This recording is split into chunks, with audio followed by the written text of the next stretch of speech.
GeopByte. Welcome to GeopByte. Today I am going to discuss about the mechanical properties of solids under physics 2. First of all, solids. What is meant by solid? Solid is a form of matter which is having definite shape, size, volume. We know that atoms and molecules which are bounded together in most of the solids, and compared with other matters, they are not that much packed together. So here, coming to mechanical properties, what is meant by mechanical properties? Suppose we take any material. So here we are having mechanical properties, means suppose we are let us take mild steel. So we are testing mild steel properties.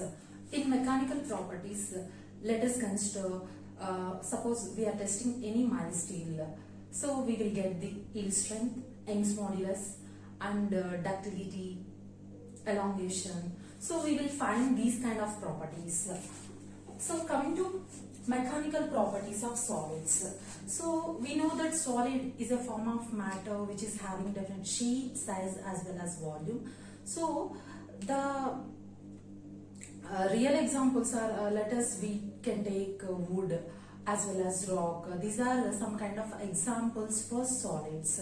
So the best example for solid is rigid body. What is meant by rigid body? Rigid body is a body which is having zero deformations. Here deformations are so small, we can neglect the deformation. Deformations means, suppose I am applying one force, like I am applying some compressive force, maybe it will get deformed. So these deformations are neglected, as well as these are very small, we can neglect, are zero deformations. Next one is elastic behavior of solids.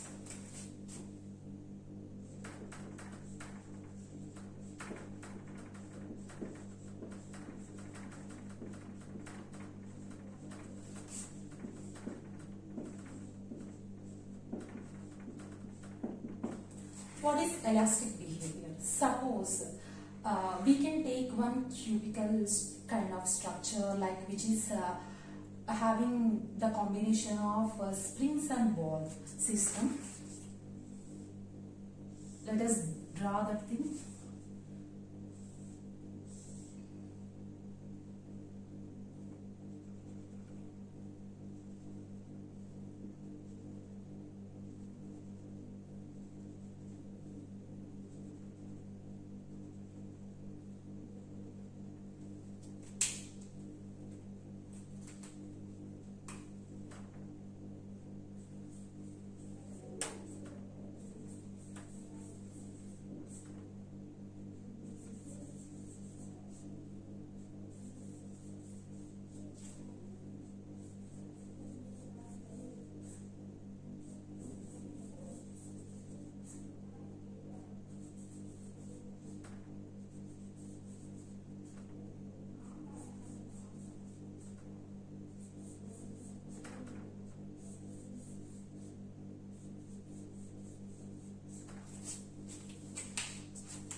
Let us consider a spring ball system.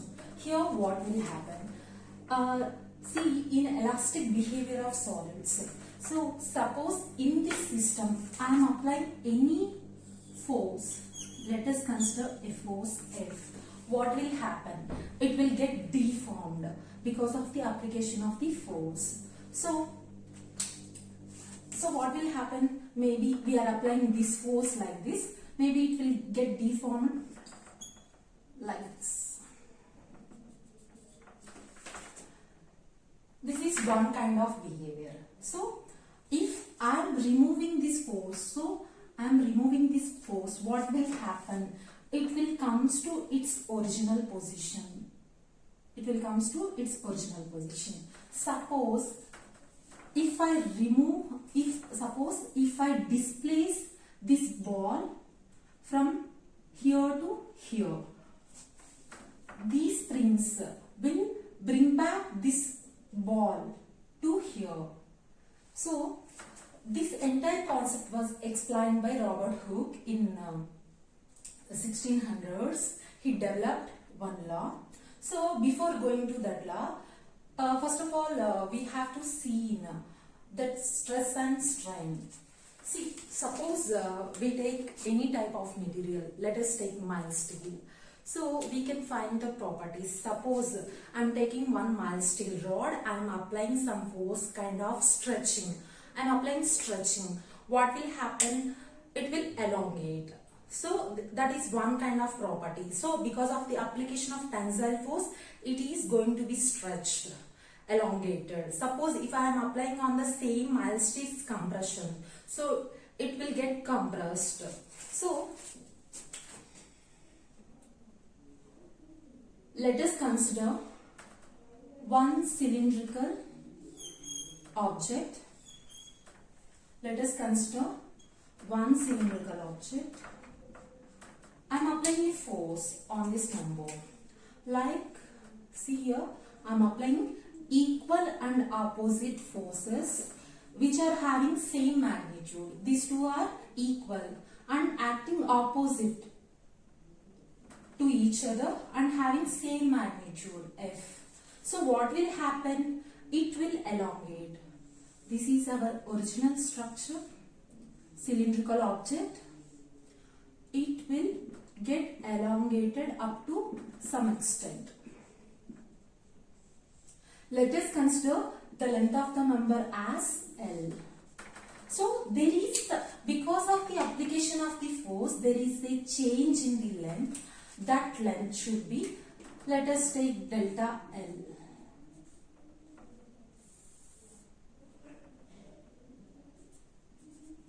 Delta L, this as L. There is some change in the length. See, if I am removing this force, it will come back to its original position. So elasticity is the property of material.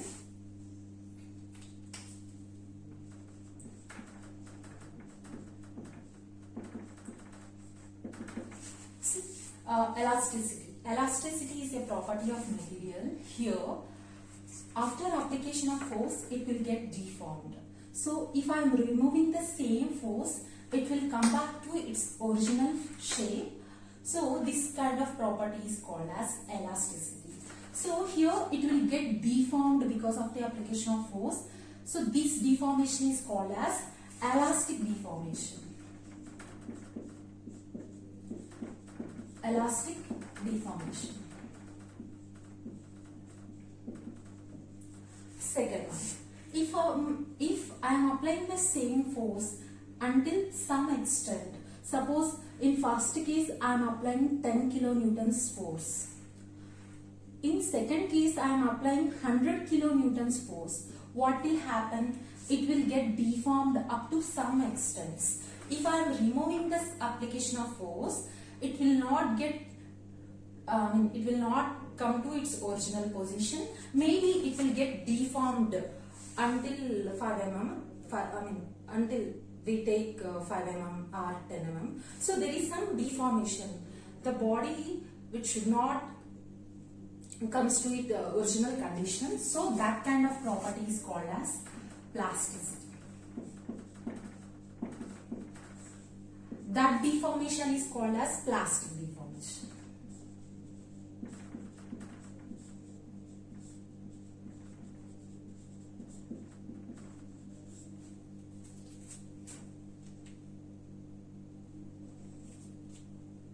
So coming to stress and strain. So these are properties of material. So while designing any let us take civil engineering structures. While designing any structure, we know the properties of engineered materials. So mild steel having high strength, high yield strength. So and concrete is very weak in tension, and steel is high in tension.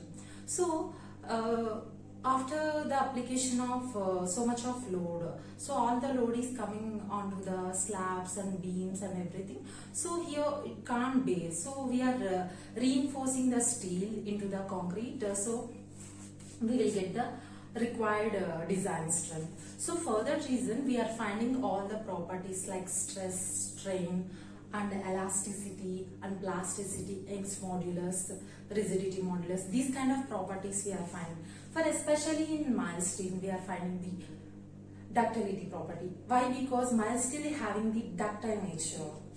Coming to stress, let us consider a block, a wooden block or one. Let us consider one object. Suppose if I am applying one force F, what will happen? So because of this applying pushing force, it will resist, this body will resist this force. Whatever the resisting force is there,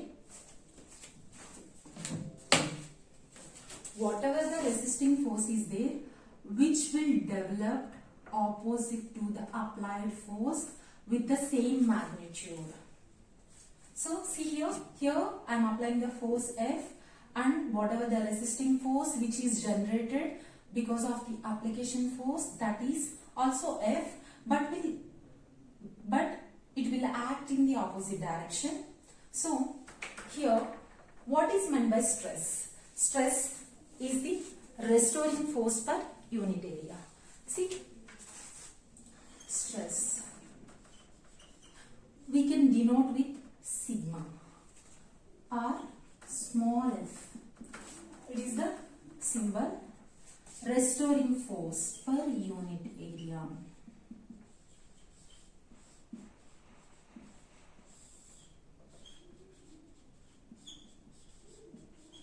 So stress is defined as the ratio of restoring force by unit area. So let's see the units. Restoring force.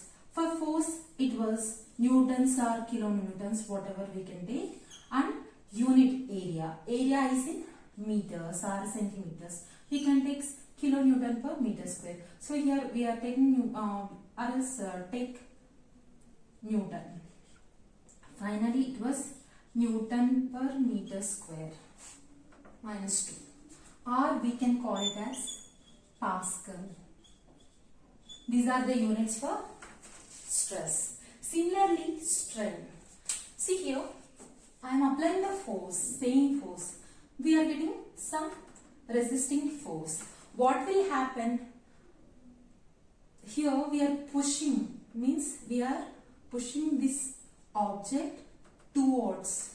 Suppose here it was fixed. Let us consider here it was fixed. So maybe it will get compressed. So the original length L, here because of the application of force, there is some reduction in the length. That length should be delta L, differential change in the length. So here length was changed because of the application of force. So that is called as strain. So these two parameters, these two properties of body are coming from the application of the force. Strain is defined as the ratio of change in length to